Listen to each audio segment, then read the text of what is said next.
I'm glad you came back. I've had some people scared off by the previous lesson because they learned some truths about economics that they didn't want to hear. But that's all we're after here is truth. I think you deserve it, and I think it's generally more healthy to live in truth rather than false beliefs. So now let's move on to the issue of ownership that I've subtitled Revisiting Civics 101 because this will give us a chance to reconsider some of the things we've been taught about our governance system and political system. We'll be learning some new truths. And I wanted to give you a chance to consider how this monetary system and this governance system is so different from what passes for conventional wisdom. I would assert the difference occurs because the media projects the wrong system. It suggests that government is in charge of everything and corporations are below it, and then all the individual people are at the bottom. But the real power structure here is hidden. And once every 4 years, when it comes time to participate in government, the media portrays the corporation as the bogeyman of the left, and it portrays government as the boogeyman of the right. And it suggests that if we just get the one right person in a distant White House, then all our problems will be solved. But of course it never works because these people aren't really in charge. You know, like this guy from a while back who was quickly replaced by this guy on the left, and then we swung back to the right, and now we swung back to the left, and we wonder why nothing ever changes.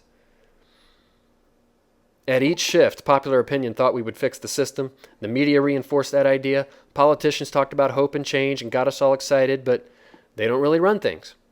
Again, these people do. So, hope and change from the mouths of politicians is no match for the power of the bond market.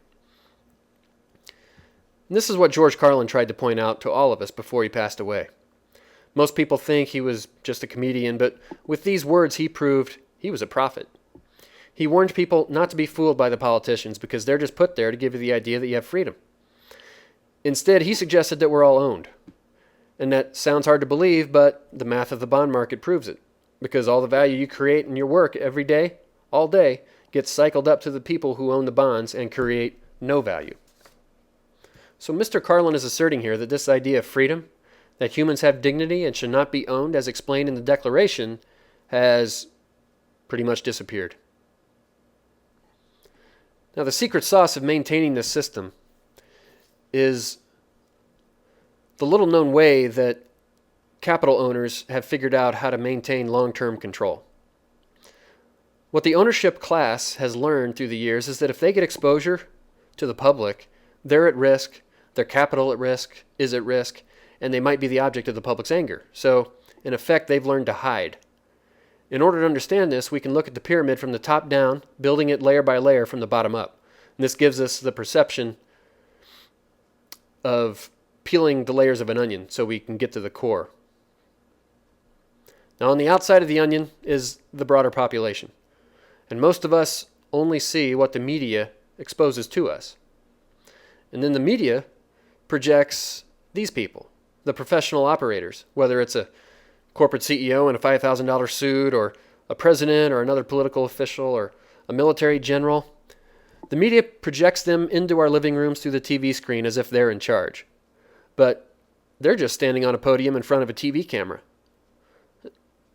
Because behind these operators are a bunch of lawyers, a bunch of financiers and traders, and they hold a lot of power because they work for the innermost layer, the owners. Now, anyone can buy a bond, so we think anyone could be an owner, but the real owners are the ones who built up a strategic ability to control and exert power over this system. These are the people we never see on TV. Now, some might suggest this is conspiracy theory, but it's just basic corporate governance.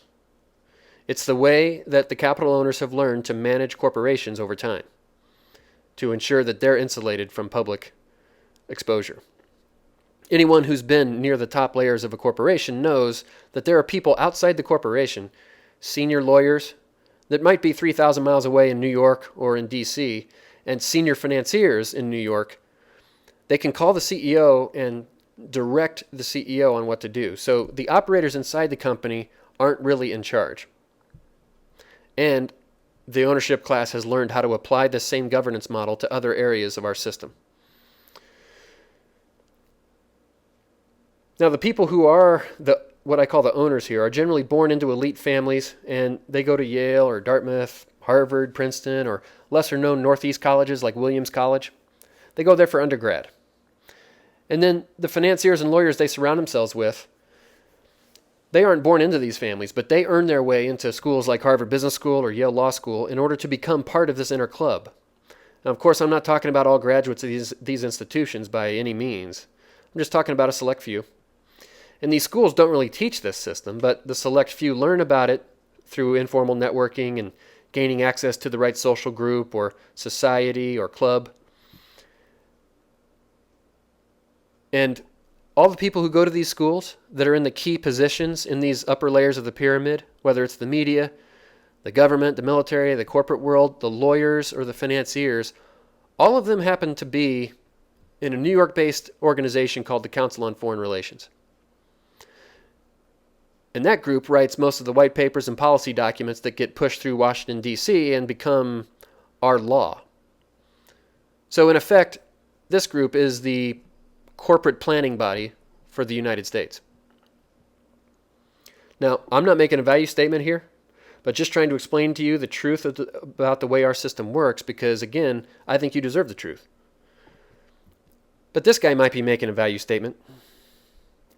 The people on the inner layers of the onion, or the upper layers of the pyramid, these are the people Martin Luther King referred to here as protectors of the status quo.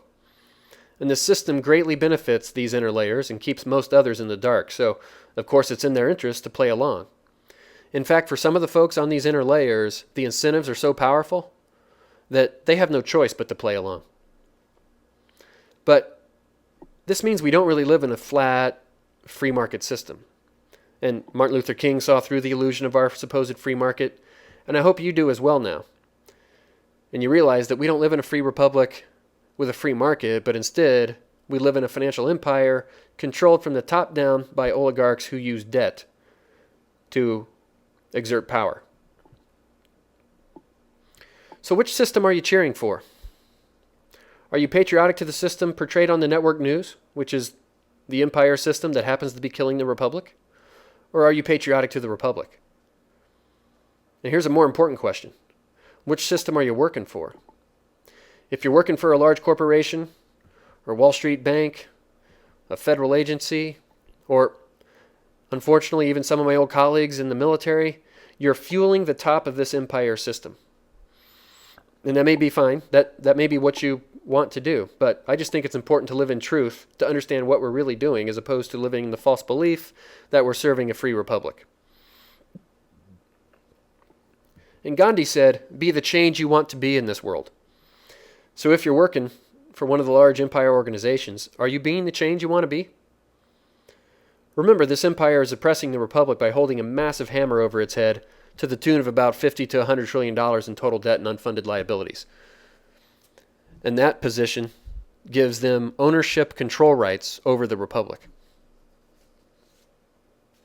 As many people have warned throughout history, way too many people for this slide, debt is one of the best ways to enslave a country. So I hope this lesson has explained how our debt system has done exactly that and given a top-down financial empire ownership rights over our republic. And next we'll discuss some aspects of how this system affects human life and the natural world. I hope you'll join me for Lesson 4 on the culture of empire.